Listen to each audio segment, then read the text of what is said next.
the mantra for Shri, it's all things Saraswati, all things Lakshmi, that type of energy, the I, the I'm, all of those things. That's So interesting. yeah, very, very. It's a beautiful. It's really a beautiful concept. It's really a beautiful, because you see how so many words that we say in English, the bastard language, is derived from these sounds. And even when you start, or not you, but when you get into reading Sanskrit, it just like, that makes sense. And here it is, the that's interesting, because that leads us to the Punima. One of these are the Amavasya is so it's interesting. So we have the 13th lunar day, very powerful lunar day, associated with Kamadeva, Cupid, ruled by Jupiter. It's the element of sattvic, ether. If you notice, the last 5 lunar days are associated with the sattvic energy, so they are very, very beneficial to everyone. So the 13th lunar day is known as the very soul of the moon. A lot of beautiful etheric vibrations going on. It's a fast vibrating lunar day, so you want to make sure that you take your time and making decisions and doing things, because it can, like, actually they say the most car accidents happen on the 13th lunar day because everything is so sped up. Okay, everything is so sped up. So you see where that energy is coming from. That swada is the O, right? And it's the Om. If you notice, it's in the Om. And remember, the Bij mantra, when you're saying Bij mantras, the reason why we say Om first, because Om separates the ether and creates your ethereal sigil circle for you to say the next word that comes after that. So Om is an opener. That's why they say it is connecting. It's a connector. It's a creator. It dispels darkness. So Om moves things out the way for the next sound to come forward. That's very every time when you say Bij mantra, you want to make sure that you, unless you're just talking about it in conversation, but if you're doing 108 japa mala of a mantra, you want to say Om, because Om, that's why also Om is associated with Ganesh, because it's the gatekeeper, it's the opener.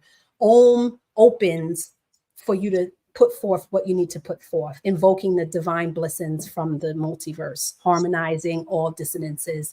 And it's even good to tune yourself with the word Om every day, the Bij mantra Om every day, at least 11 times. If you can, 9, maybe 3. 11 is the sweet spot. 108 that's fully vibrated. You're fully in tune. So it's good to tune the body with Om every day as much. And then you have the 14th lunar day. This is a heavy lunar day, very, very demonic. And when I say that, I mean like low frequency, because it's dealing with Venus, which can be destructive with the water and the sattvic energy. Remember, Venus is the Shukracharya, which is the energy of resurrection, known as the resurrector, bringing the dead back to life. That's all like that Hirif Abim energy. That's all Venus energy of resurrection. Okay. Right. Dealing with Kali, Rudra, Shiva, all of this energy of dissolution and destruction. Okay, so it's an empty thithi. So you want to make sure that you pay attention to the 14th lunar day, and don't try to, open your business and do all these things on the 14th lunar day. It's not really for that, right? It's a more harsh lunar day. That's why a lot of, it's a day known in history. The most rapes happening on the 14th lunar day. That's really interesting. Yeah. So, it's suitable for daily, not saying you're supposed to just sit there and do nothing, but it's suitable for daily activities, but you want to make sure that they are, you're not trying to do anything that you're trying to really get the benefit from. Yeah. And then again, it's relating to the sun and Venus. The mantra for that is O, which is also associated with the Om. So it's very, very similar. The feeling of invoking. That's why we say the Om, because it is invoking something. And here's that mantra of La again. Okay, denoting bliss. The la la la la la la la la la la la. Denoting Also 14 pieces of Osiris, you know, sacrifice, and also 14 in gematria is dead, you know, so it makes sense that that's it that. makes all the sense. It makes that I love it. I love it. I love it. It makes all the sense. It makes all the sense.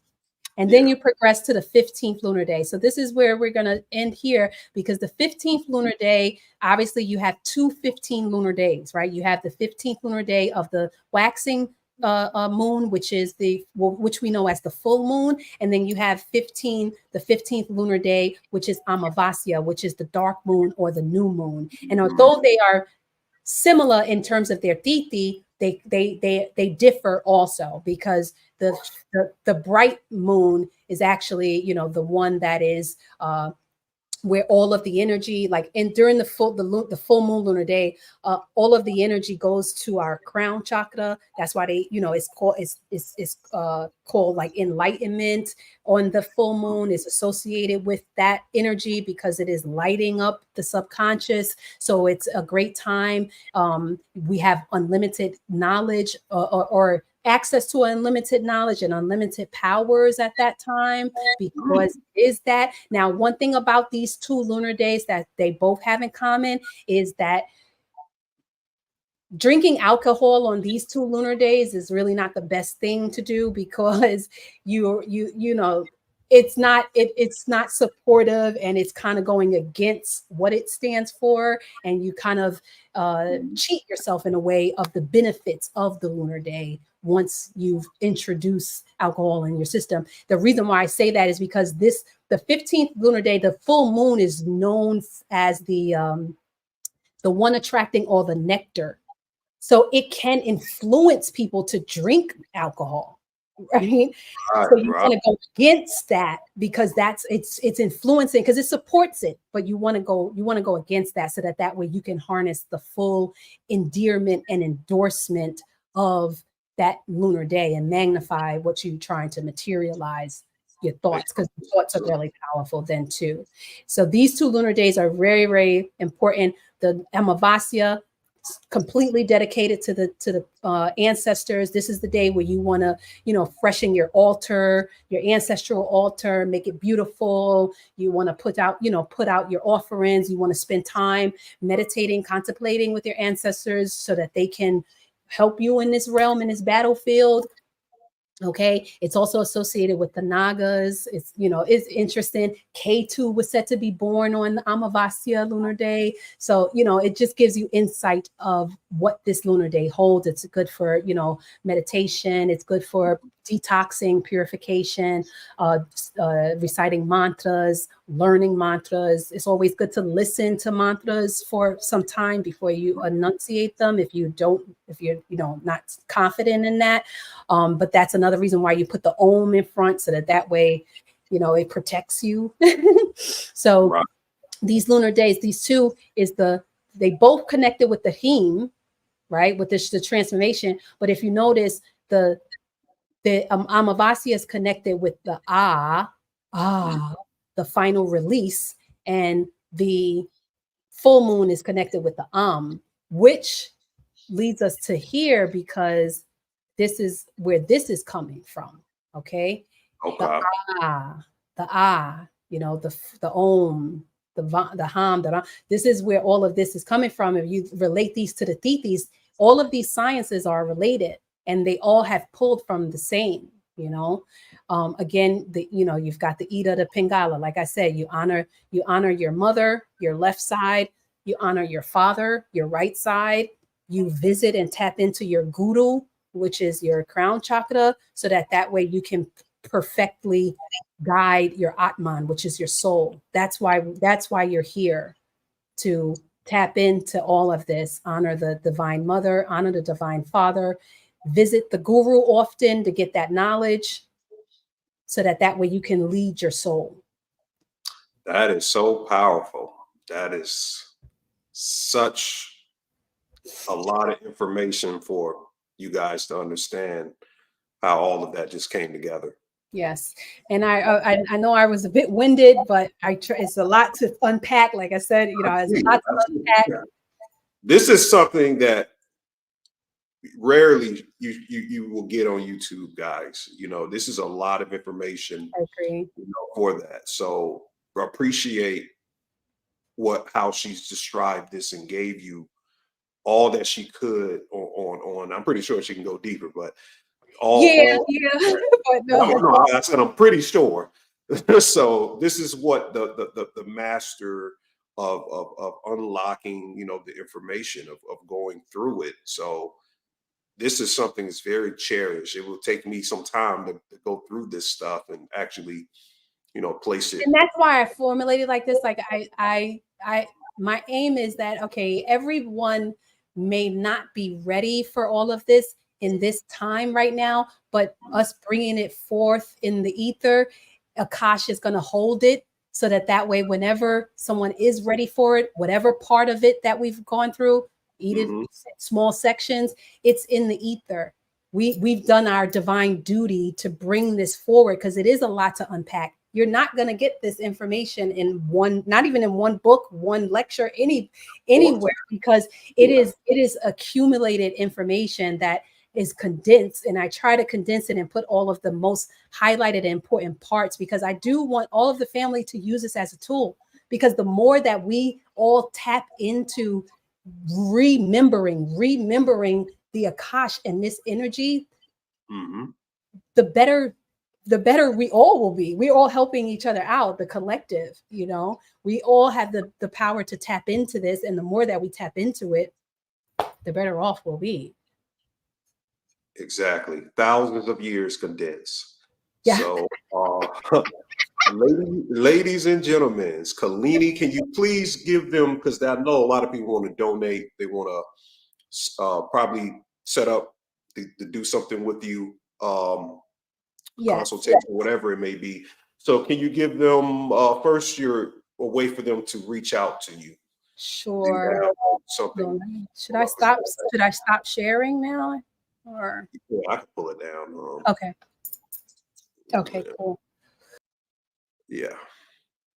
To associate it with chart readings, information, inquiries is KALINI Astrology. Actually, if we share again, I can bring that up so that they can see that part of it, because they might miss a letter. It's KALINI Astrologgers, KALINI@gmail.com, which is here. There you guys go. There you go. And then,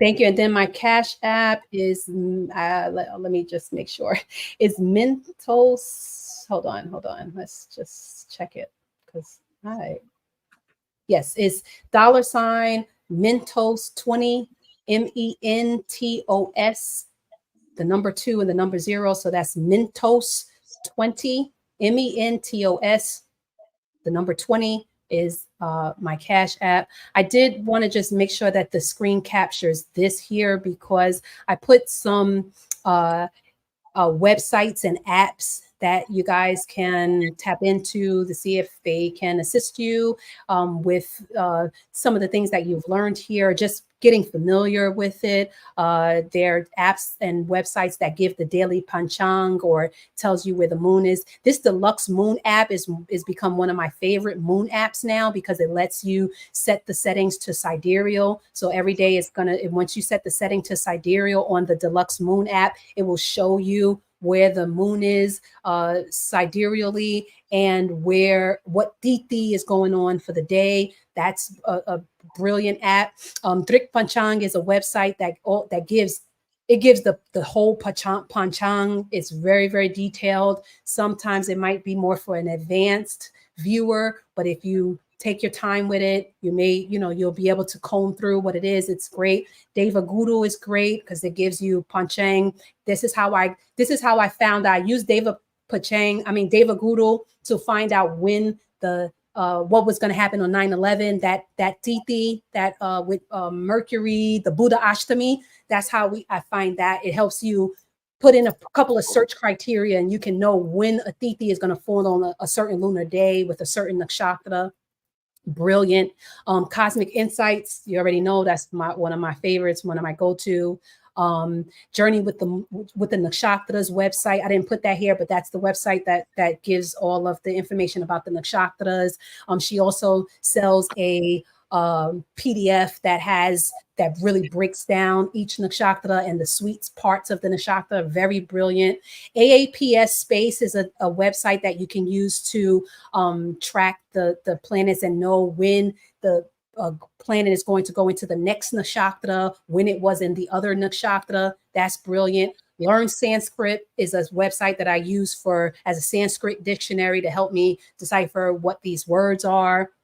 With all of these things, except for the Sanskrit dictionary, you want to make sure that you set your website to the location, because a lot of the default location is in New Delhi or somewhere. So you want to make sure that the location is accurate on all of them, even the deluxe moon. Some of them you might have to put in your coordinates manually. Some of them, they allow you to just type in your location and search. So, that this will be helpful. And then this is just a reiteration of the positive tithis I've highlighted. The more auspicious tithis are highlighted. The more auspicious yogas are highlighted here. And the more auspicious karanas are highlighted here. Excellent. Excellent. All right, guys. People keep asking, you got a YouTube? I'll tell them you got no YouTube. No, I let you handle that. I'm not really. I'm more of a writer than I am a presenter. You see, I try to get too much in, so I'm not a YouTuber. I love YouTube, but I'm not a YouTuber. I get it. But you guys can reach her right there. That's the email. So if you got all your questions, direct it directly to her. I'm pretty sure she'll respond in a time frame. Yes, absolutely. Yeah, she's going to have a lot. Take my business seriously. But thank you so much, guys. They said I've been talking about you for a long time. They said it was better than what they've been what I've been saying. So we very much appreciate you. Thank you for holding the space. I appreciate you. Thank you for holding the space. Thank you for keeping the Vedas alive, and Vedic astrology and all things old. I appreciate you. I appreciate your audience. I appreciate all my clients that have come through your audience. Namaskar, and I wish you all the best. And I just encourage everyone to use these tools of cosmic creations to thrive in your own life and foster an auspicious outcomes for sure. There you go, you guys. And y'all see, I'm still a student of her as well. So I'm learning. I'm trying to put all of this together. So we appreciate you. We will be back. Hopefully we get you back on real soon. And you guys will be back on Patreon tomorrow to do a breakdown, probably go over some more stuff with the Olympics, some other things, and we'll close out the week to go into the next one. So thank you so much, Goddess. We'll be back soon. Our Empoya, our Ushulu, our shade to the ancestors. Peace. Namaskar.